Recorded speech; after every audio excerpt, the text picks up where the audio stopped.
Call to order, City of Dickinson Commission meeting of June 4th, 2019. Let the record show that all commissioners are present. Mr. Gah, the order of business, are there any changes to the order of business? No, sir. There are no changes. All right. Any questions on the order of business, commissioners? Now I'd look for a motion on the order of business. Move to approve the order of business as read. Motion to approve the order of business Second. with a second. All in favor of the order of business as it stands, say aye. Aye. Opposed, same sign. Consent agenda. Are there any items on the consent agenda that commissioners wish to ask questions or speak to? Mr. President, Mr. Frederick.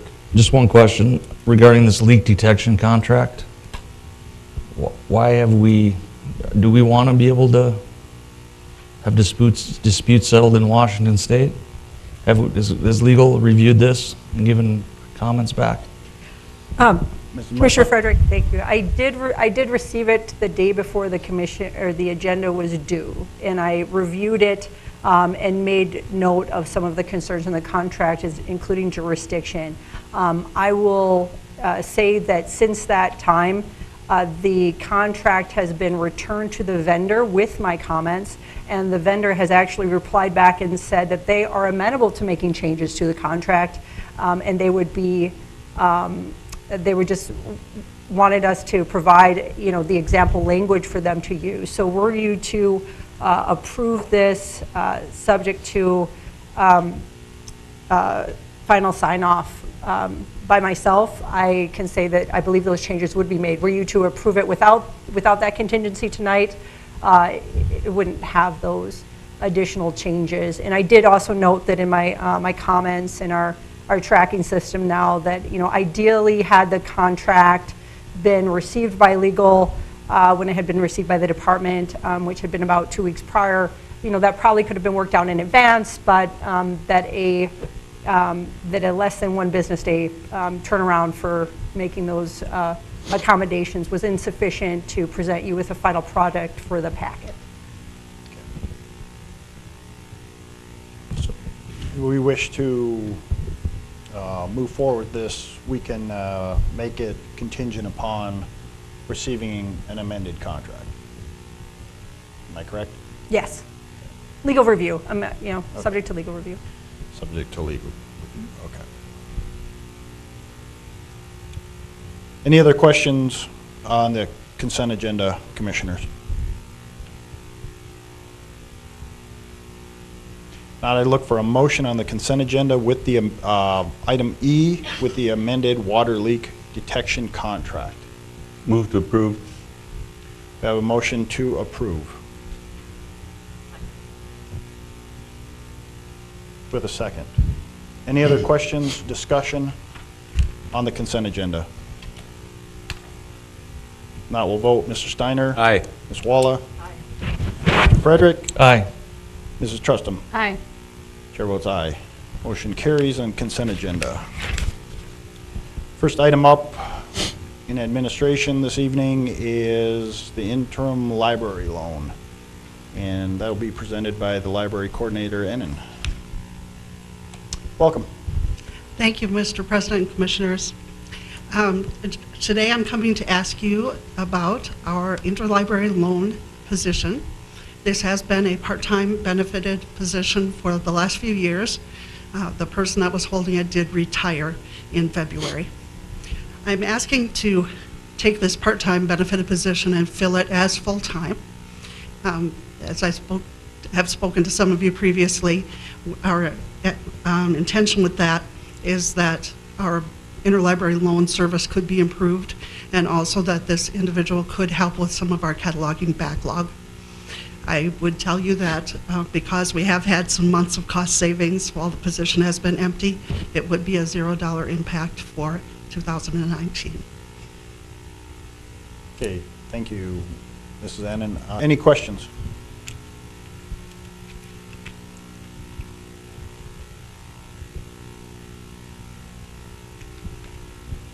And that'll be just an internal person right now, you'll just move from part-time to full-time? Or is that somebody you're going to have to go out and hire? That is someone that we will hire. We would open it internally first, but the individual that had held that position has retired. Any other questions on this part-time position moving to full-time? She's looking for our approval. If not, I'd look for a motion if you have no questions or comments on this. Mr. President, move to approve part-time position, full-time. We have a motion to approve the position change from part-time to full-time. With a second. Any further discussion or questions?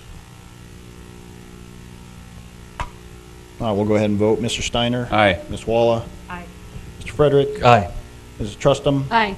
Chair votes aye. Motion carries. Thank you very much. Thank you. Next item up, we have some liquor licenses. Mr. Gah. Yes, thank you, President Dicker. The first one is for a commercial on-sale, off-sale liquor license.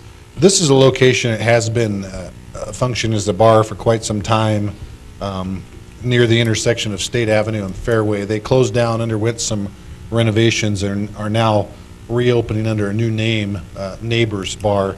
So this is actually for just a name change approval. Okay, we have, this is basically going from liquid assets to neighbors, if I'm correct. Correct. Right. So, any questions for Mr. Gah on this liquor license name change? Hearing no questions, I'd look for a motion on this item. Mr. President, I move to approve the name change for liquid assets. Okay, we have a motion to approve Second. with a second. Any further discussion or questions on the commercial on-sale, off-sale liquor license name change? Hearing none, we'll vote. Mr. Frederick? Aye. Mr. Steiner? Aye. Mrs. Trustum? Aye. Ms. Walla? Aye. Chair votes aye. Motion carries. Mr. Gah, we have a beer, wine, liquor license application, and my understanding is just for beer.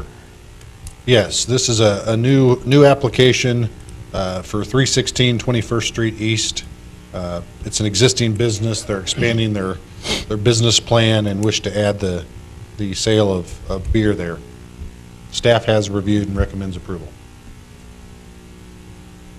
Okay, any questions for Mr. Gah on this beer-only liquor license for, the establishment is called Just Golf, and it's located in the Justin Glass, I guess, compound, Correct. you would put it.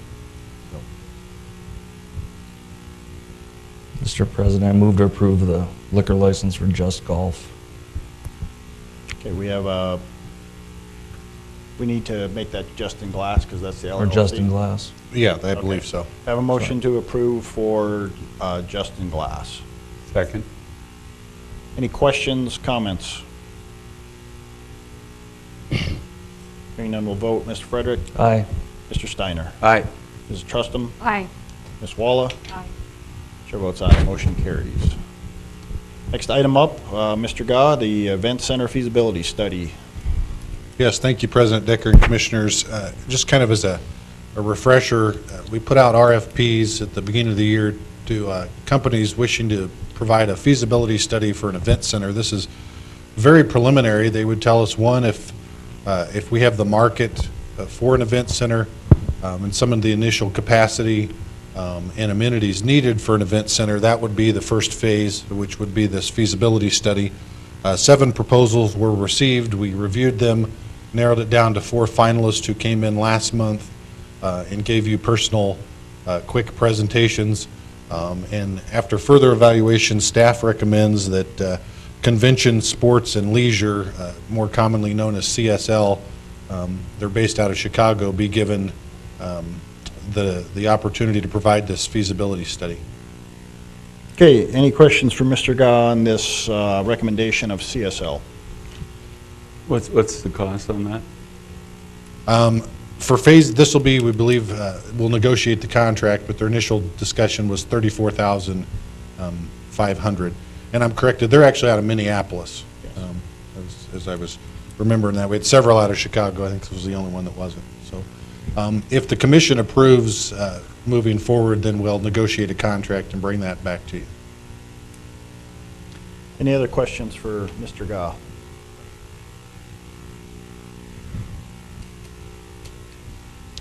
Not, I would look for a motion of the approval of the selection of a consultant for the Event Center feasibility study. Mr. President, I would move to approve the Event Center feasibility study. We have a motion to approve. Second. With a second. Any further discussion or questions from Mr. Gah or staff? Yeah. Mr. President, I struggle with this here, spending $34,000 on this time, whether we need an event center or not. That's for debate. What I'm having a problem with is reading the community within the last month. You know, with the school election, from what I hear, I don't know if they proposed it. I think even the school board would say they probably didn't propose it the right way to the community. I'm wondering if we aren't making the same problem here with this by going out and doing a feasibility study. And once they come back with this feasibility study, if we like it, then we're going to go to the public and ask for a half-cent sales tax. I have never stated that, and I don't think any other. Where commissioner would has. the money come from? We've made, well, I have made the assertion is we cannot do this unless we find a large donor. A major donor. But there Or- would have to or be, a I'm major assuming there sponsor. would have to be some sales tax. Okay. I mean, if we're just going to say But that's it can be done with a hypothetical. major, and I heard you say that, and I agree with that, you know, we'd have to major.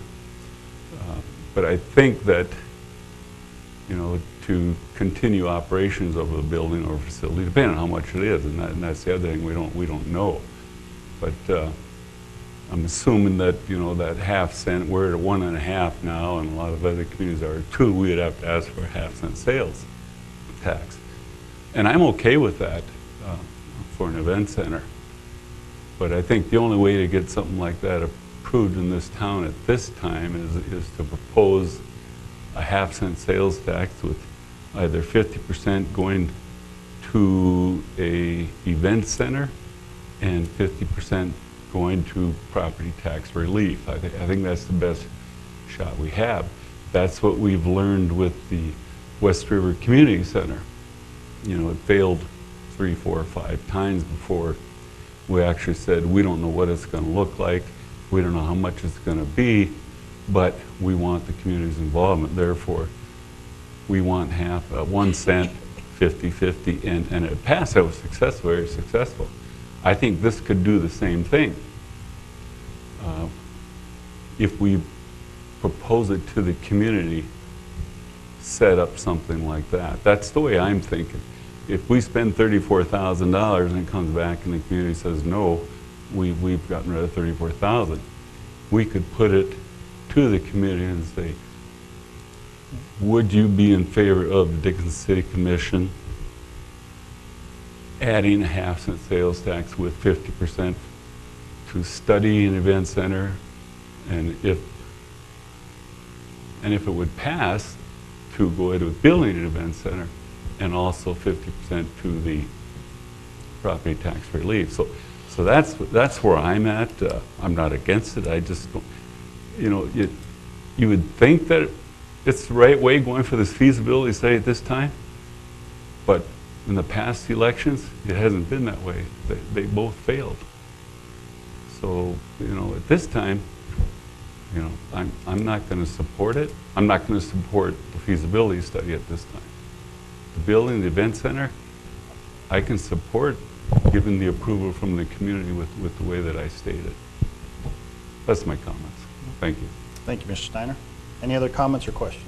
Commissioner Steiner, you know, I respect your thoughts there. I think one of the things that we should explain to the public is that the purpose of the feasibility study is to A, find out if you have the community buy-in for the project, and B, to see if we can even support that kind of infrastructure in this community.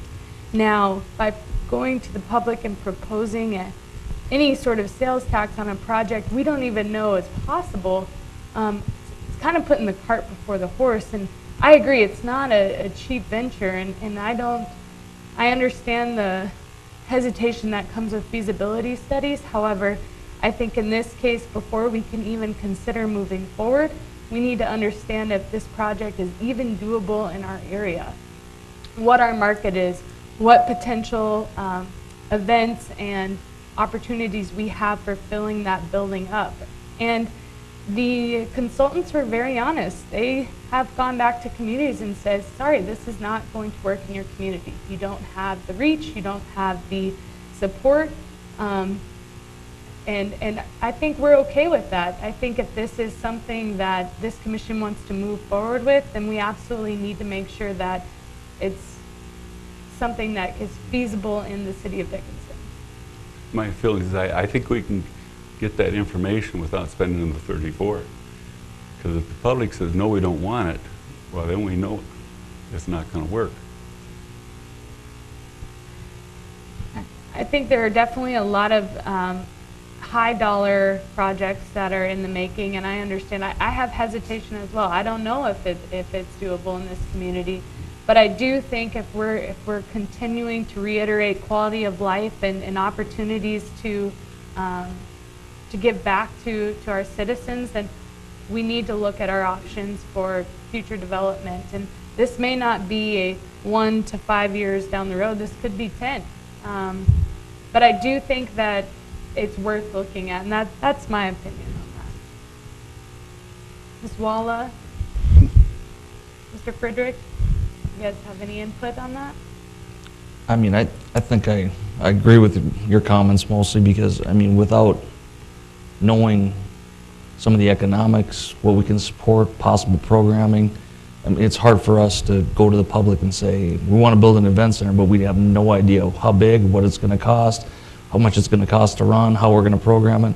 I mean, I think you're going to get a no from the public before, a lot faster that way with not having any of your background work done than you are if you go out and spend the money. That's what was successful last time with the West River Center. We don't know what it's going to look like. This population's changed a lot since then. It has. I'll give you that. We've gotten a lot younger. I mean, I'm not here to convince you guys to change. I'm just saying, you know, we can read the community. They weren't in the mood for spending money, number one. Number two, this would speed things up a long, long way. I mean, these people, we're going to hire them, and they're going to come back with all kinds of information. I've seen these studies, feasibility studies, and so on. Yeah, that's just my feeling, that we can leave it at that. You know, I appreciate yours. You know, no problem. I think another point too is if you go to the vote, you're just focusing on the local residents, where this event center would affect the region, because it would be for all the smaller communities to really utilize. And I think that's what the study would help identify as well, so we can narrow down what type of event center we would have. And I'm not going to say much more. I carried the torch on this for 2 years now. I believe it's a piece of that quality of life puzzle that we need to add, along with a few other things. And right now, getting this information, it might not be right now, but it might be something we can put on the shelf in 2 to 3 years, and when the census comes back and we actually look at the population of Southwest North Dakota, it might be the right time. So, any other comments? I'm not saying no to the event center. I'm saying no to the study. Okay. Any other questions, comments for Mr. Goff, staff? All right, we have a motion to approve with a second. If there are no more comments, we'll vote. Mrs. Trustum? Aye. Ms. Walla? Aye. Mr. Frederick? I Mr. Steiner? No. Chair votes aye. Motion carries. We have an EOC conciliation agreement, and that'll be handled by City Attorney Murtha. Thank you, President. This has been provided to all the commissioners. Yes. Thank you, President Decker, members of the commission, and for those sitting in the audience, because I'm going to be speaking with a lot of acronyms this evening. EEOC C stands for Equal Employment Opportunities Commission, and the conciliation agreement is a three-way agreement between the city, the EEOC, and a charging party, which would be an employee of the city of Dickinson. A brief history of this agreement and essentially what it encompasses is that this arises out of a situation or actions which occurred in predominantly 2017, early 2017, in which a city employee had some issues, and in processing these issues through the, I should say, healthcare issues, healthcare-related issues, and in processing these issues with the city of Dickinson, didn't feel that they were treated appropriately or fairly under the ADA, which would be American with Disabilities Act, and so they filed a complaint with the EEOC alleging that they had been, they had not, the city had not complied with ADA and they had not been treated appropriately. And through that process, in reviewing the situation and working with the EEOC, this conciliation agreement was arrived at. The conciliation agreement has essentially 4 components. The 4 components are that the city will provide a monetary compensation to the employee, that the city will put in place notice throughout its buildings indicating that, that they agree to comply with all applicable laws, including the ADA, and that they're providing this notice pursuant to this conciliation agreement. There are various reporting requirements that the city agrees to do. And finally, and probably the most robust part of the agreement, is that the city is agreeing to retain an outside consultant and provide various levels of training to all city employees, new employees, managers, HR personnel, and supervisors over the next 3 years on an annual basis. And I believe that this, the best way to describe this type of agreement is that this would be an acknowledgement by the city that it wants to make sure that every city employee rights are protected under the federal laws, that the city can do better, and that it's going to engage in training to do better and make this employee whole, so to speak, and provide as much information to its employees as it needs and is supposed to do under federal law. And that is essentially, a summary of the terms of the conciliation agreement. Assuming it is approved this evening by the commission, it will then be forwarded for signature by the to the EEOC as well as the employee, and at that point will become a public document once it's signed by all parties. Thank you, Mrs. Murtha. Any questions for City Attorney Murtha?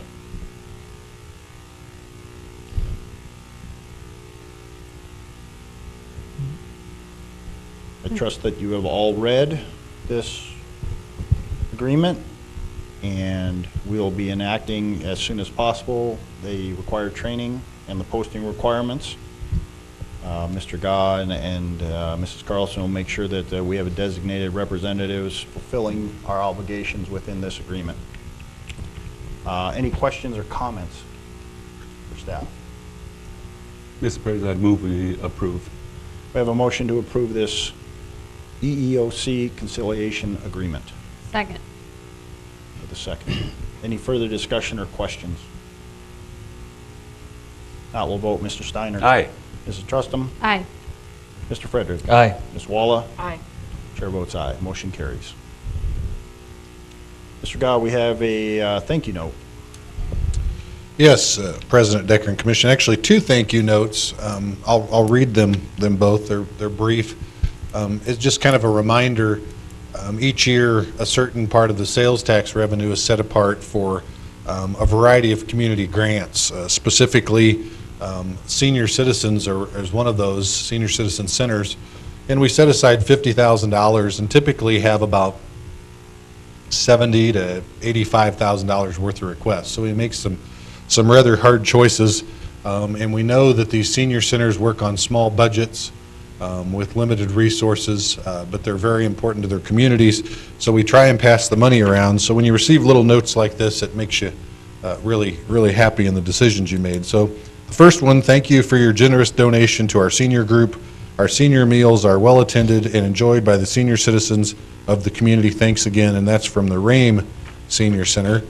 And then the next one, dear City of Dickinson friends, a huge thank you to you dear people for awarding us a grant of $2,500 for a mower.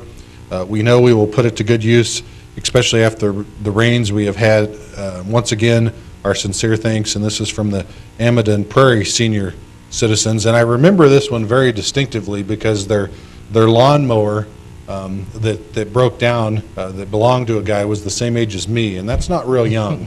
So they needed a lawnmower. So I remember that one. Those are both very nice. All right. Well, thank you, and I know they appreciate it, but it is well worth our time and effort to look through these requests and apply the money to the appropriate groups, because we are one big part of Southwest North Dakota. So thank you for reading those, Mr. Gah. We'll be moving into public safety. Mr. President, it's important to note that everybody that applied got some money this year. Yeah, that's good. And I think you yourself, Mr. Steiner, and Ms. Walla, Ms. Carlson. yeah, or sit on that selection, and appreciate all your hard work doing that. So, again, we can't say thank you enough for everything you do.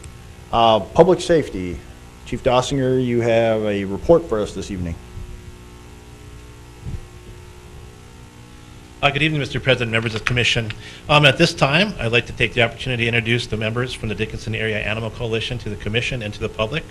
The DAAC is comprised of representatives from local rescues, shelter volunteers, and community members with a vested interest in companion animal issues. At this time, I believe they selected Beth Hurt to be their spokesman tonight. I'd like to invite Beth to the podium and tell the Commission and the public about the DAAC. Thank you, Chief Dossinger, and thank you, Commissioners, for allowing us to introduce ourselves today. The DAAC formed for the purpose of uniting the local animal rescues, volunteers, veterinary professionals, and citizens with a vested interest in companion animal issues. By pooling our resources and experience, we feel we can make a more significant impact on the community.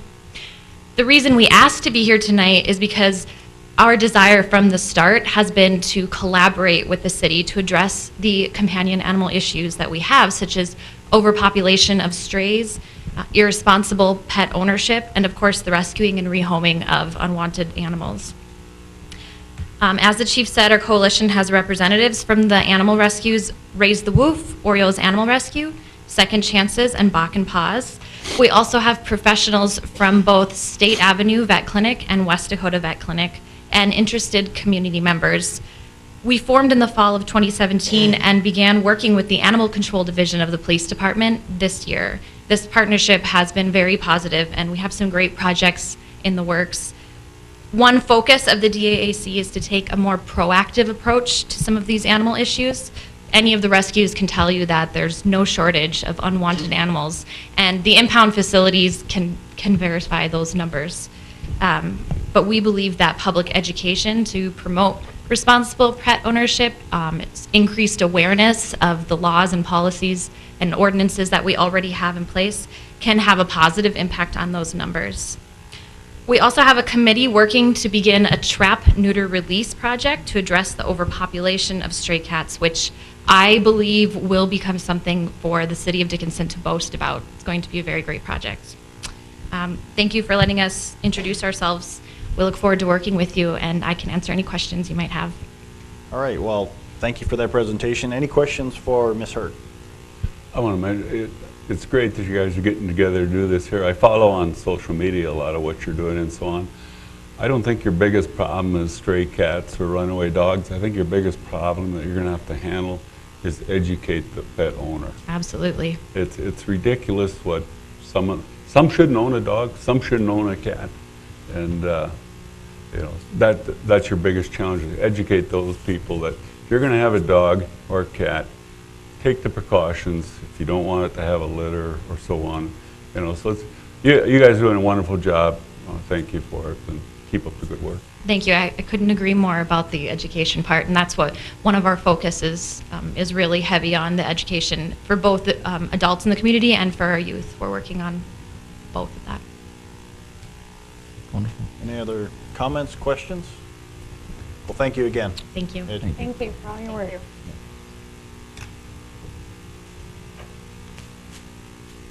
All right, we'll move into Public Works. We have the first item up will be a Highlands task order for the West Ridge Road repair, and Public Works Director Zuroff will be handling that. Yes, thank you, President Decker and Commission.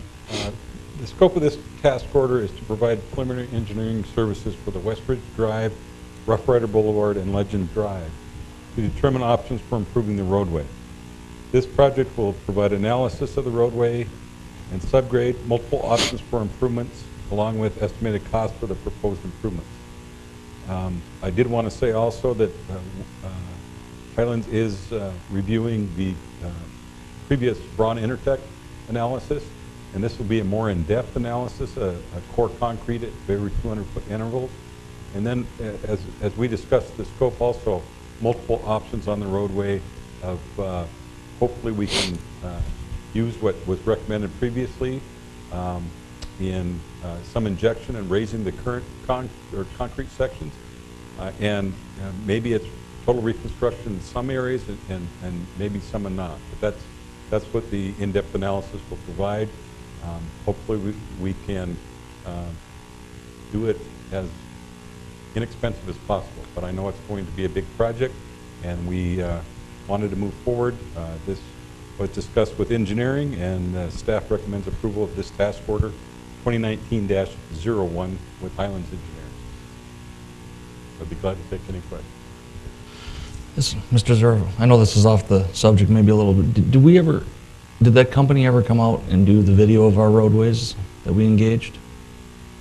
We did the ground penetration. I thought they drove around and they looked at all the curbs and all our streets. Oh, the pavement management plan. Yes. Yes. I plan to discuss that a little bit tomorrow. It just came in last week, and I did make copies of the first 10 pages for you tomorrow. Okay. All right. Yeah, I was just, Yep. this brought it So it did come into in, memory, so. and I've got that for tomorrow. Wonderful. Thanks. Mr. President. Mr. Steiner? Mr. Zuroff, this is the road that we've been talking about for a few years. We've struggled with it within a year, the condition that it became, and within a year after it was built. And, you know, we tried to get some response from the party at that time, and we weren't successful. What I would like you to get for us, if you could, is a breakdown of the owners of the land. When I would say the property owners along this here road, we may have to go the special assessment way and to pay for that, because that's not going to be cheap either way. And I've always said, I went back 4 years, or the very first year, the citizens should not be paying for that road. We shouldn't. We didn't put it in. We didn't do the lousy job, etc. And, you know, the special assessment might be one way where the citizens don't have to pay for this here. So I'd like to see the breakdown and the score, you know, the footage and so on. I think once we get the options that they'll put together and costs, then we can Exactly. break it down from there. That was discussed, you know, a couple of years ago about assessments. So I guess let me look at the best options, and then we'll figure out how we're going to pay for it. But we have spent already quite a few dollars just repairing the sections we've had and the geotech from before. So, you know, already we have a lot of money into it, and you can't tell it by driving it. I have a good friend in the tire business. I always accuse him of lowering those manholes. Well, and that's one of the things too, was approved, the narrow roadways were approved at the time. You know, maybe it becomes a single lane as we go along too. So I think there's multiple options that can be looked at. Mr. Zuroff, and you may not know this, but I know Andrew Shank's in the crowd. While they're doing this preliminary findings on this, is there a plan? Will there be any traffic impedance? Are we looking at rerouting anything, or they be able to do most of that without any? I think they would be, but if Andrew could answer that, that'd be great. Yes, Andrew Schrank with Highlands Engineering. We would be actually coring the pavement to see what is below the road. So we'll be working in the road. We have asked that as part of the proposal that the city provide, likely just be lane closures, taper off one lane, keep the other lane open as we do that work. So And if we approve this, what time frame are we looking at you guys starting on this? we would start probably right away here in the next couple weeks probably, and we plan on being in the road for 2 to 3 weeks. It would Okay, probably just be part for, closures. for the general public to know that Correct. there'll be some work being done in that area, and there might be some restriction on the travel flow. So, Yep, once we get out there, we'll post it like we do everything else, public Okay. notice, and it looks like the complete work of the phase is on or before August 31st. And most of the work in the road would probably take place in the next few weeks here. We expect about 2 weeks, 2 to 3 weeks of investigation in the road is what we're expecting. So, okay. Any other questions for Mr. Schenk or Mr. Zuroff? Not, I would look for a motion on task order 201912-01. Move to approve. We have a motion to approve. Second. With a second. Any further questions or comments for Mr. Zuroff or staff? Not, we'll vote Mr. Steiner. Aye. Mr. Frederick. Aye. Mrs. Trustum. Ms. Walla. Aye. Chair votes aye. Motion carries. Mr. Zuroff, you have a mill and overlay, a couple projects here. Yes, thank you, President Decker. The next on the agenda is approval of urban mill and overlay bids. They're both DOT urban projects. It is 10th Avenue West from 15th to 21st, and 12th Street from Hillside Drive, the end of the current concrete section, to State Avenue. These are, like I said, urban projects. The bids were received by the state. Northern Improvement Company was the only bidder. And since the bid was more than 10% over the engineer's estimate, the DOT Urban Roads Program requested an explanation of the bid review from Highlands Engineering, and that's enclosed in your packet. The bid from Northern Improvement Company of $1,066,589 was 14.6% higher than the engineer's estimate of $927,829.10. Highland Engineers explained that the higher prices were largely due to lack of competition in the area, along with indication that there may be a significant amount of similar, may not be a significant amount of similar work in the area, which would have helped reduce the construction costs. NDOT highway work was also used in the preparation of engineer's estimate, and urban work is considerably slower, which can increase bid prices as well. We have to approve it at commission, and then we'll send that to the state before they, I guess, approve contracts and begin the mill and overlay projects. Staff recommends approval of the bid from Northern Improvement Company of $1,066,583.03. So, Mr. Zuroff, we're basically approving tonight the bid review Correct. forward to DOT. Correct. Yep. Any other questions for Mr. Zuroff on this bid review? Mr. President, I would move to approve the 10th Street and 12th Street mill and overlay bid. We have a motion to approve Second. with a second. Any further questions or comments for staff? Hearing none, we'll vote. Mrs. Trustum? Aye. Ms. Walla? Aye. Mr. Frederick? Aye. Mr. Steiner? Aye. Chair votes aye. We have a report from Public Works. Mr. Stack?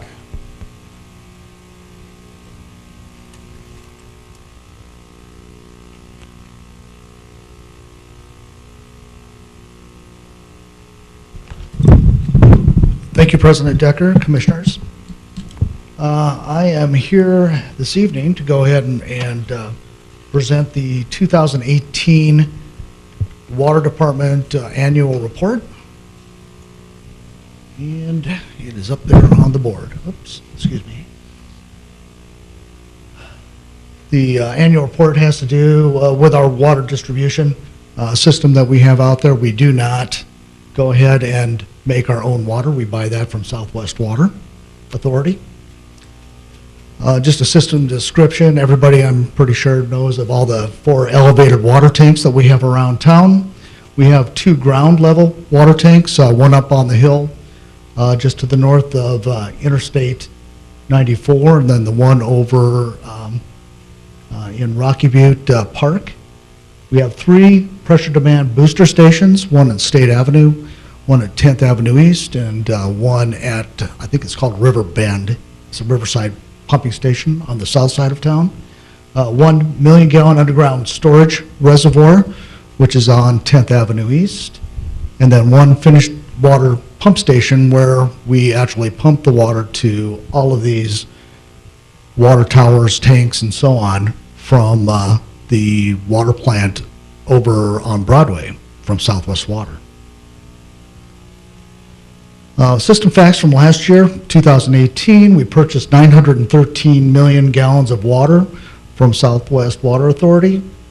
We installed 60 meters from 2018. That was a slight increase from 2017. We typically would use the installation of water meters to go ahead and indicate how our growth is going in Dickinson, how many builders are actually building houses or properties that require water.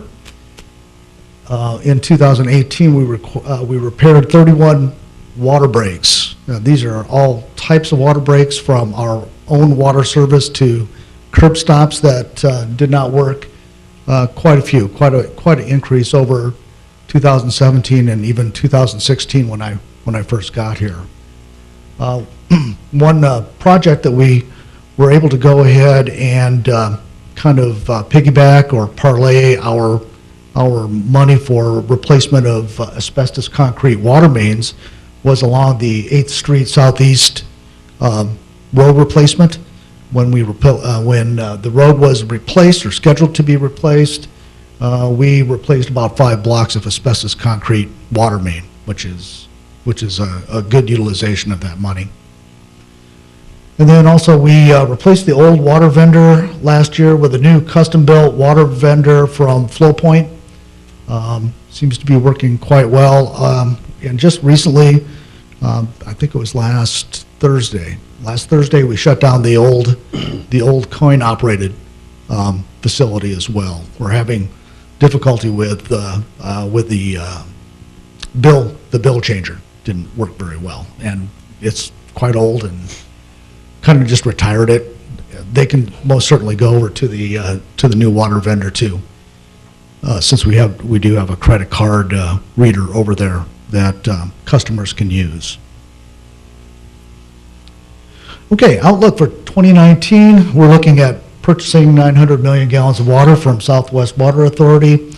We want to go ahead and use leak detection services to strategically repair water breaks. We most would like to go ahead and do those during the summertime or when it's warm. We don't like to do it during the wintertime, but we just don't have any choice. It's much more difficult to do that. We're seeing a continuing upward trend in water meter installations. We're hoping for that too as well. One other thing too with water meter, and they call, these are the actual pieces of the infrastructure that actually reads back to our water meter reading devices. They're starting to fail at a fairly high rate.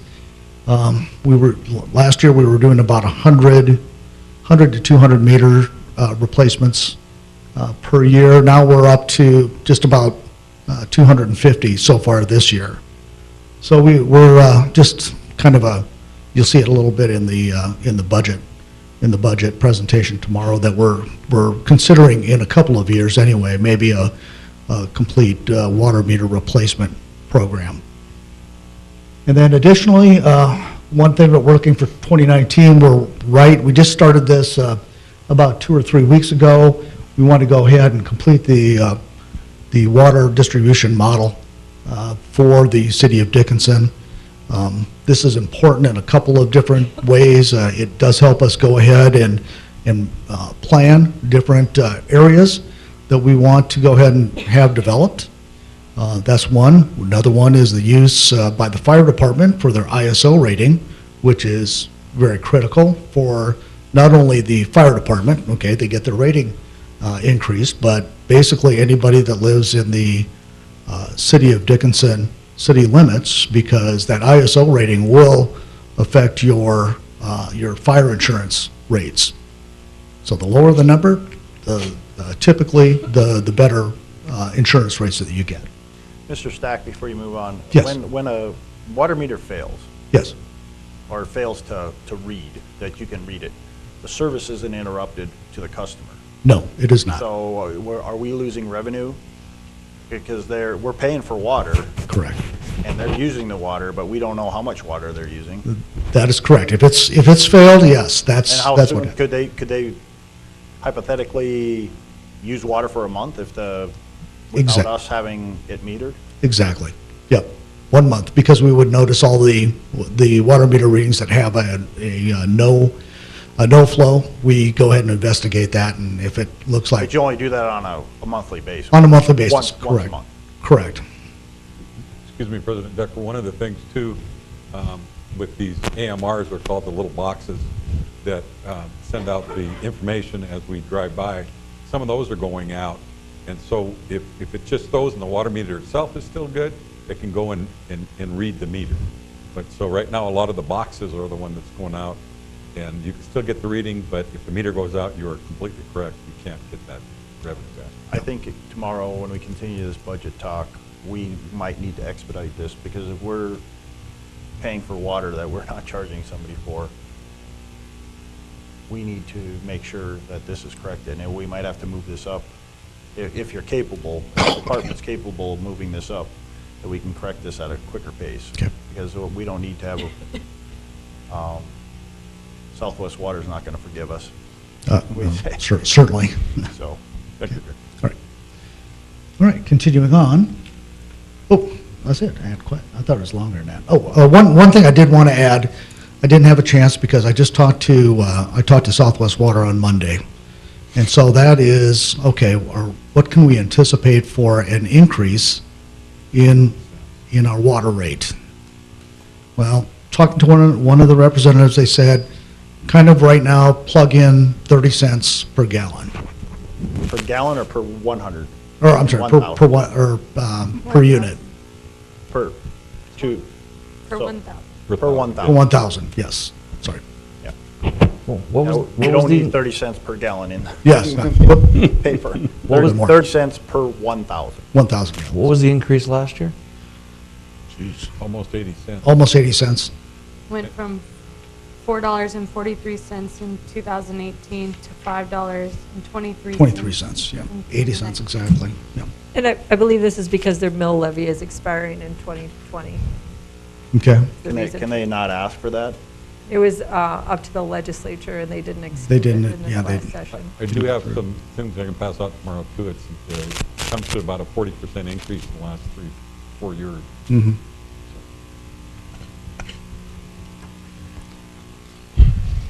Okay, well, thank you Okay. for that information. Yes, sir, and, okay, back to, any questions? Any questions for Mr. Stack? Thank you. Thank you. All right, thank you. We'll move on to planning. Planning Director Hadley, we have the final plat for the Sealy First Subdivision. Yes, thank you, Mr. President. This would be Resolution 16-2019. Sorry.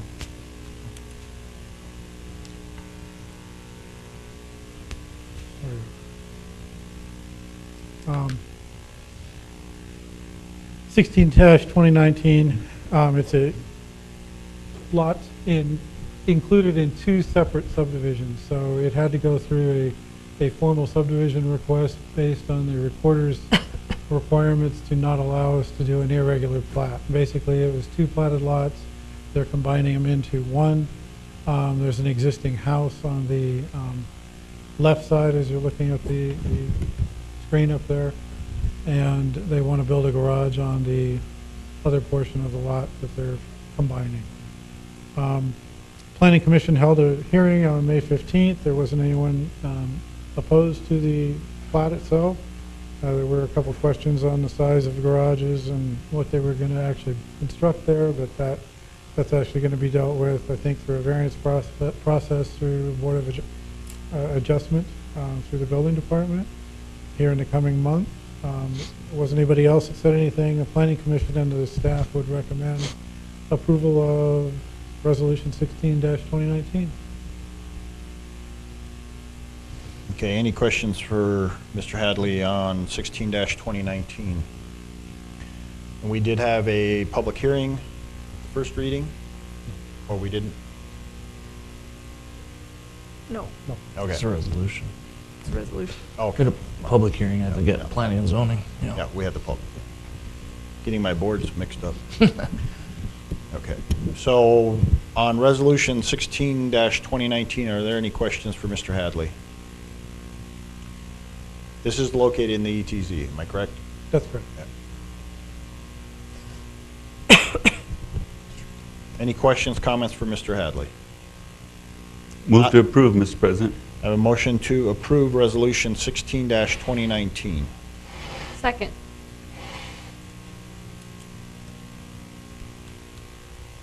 Any further questions or comments on this resolution?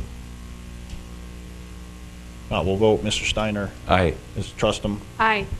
Mr. Frederick? Aye. Ms. Walla? Aye. Chair votes aye. Motion carries. We have nothing from building and codes, nothing on the timetable. Public issues of city concerns not on the agenda. If you have any issues that were not on our agenda this evening, please come forward, state your name, and let the commission know about your concerns happening within the city.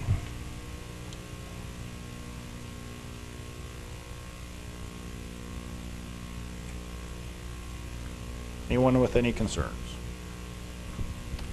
Seeing no one has any concerns that are not on the agenda, we'll close that section. Commissioners, are there any items that we did not discuss this evening or were not on the agenda that you wish to discuss? This is your time. I just want to add one more comment back to the DAAC. So this is something that I want to give kind of a shout out to Beth Hurt. She's been working on organizing all these groups since really 2015, 2016. So it's taken her a long time to get this going, and she keeps on us and keeps it going to help the public with all the animal needs. So I just want to give her a thank you. Thank you again for all your hard work. Anything else, commissioners? Now I look for a motion to adjourn. So moved. Second.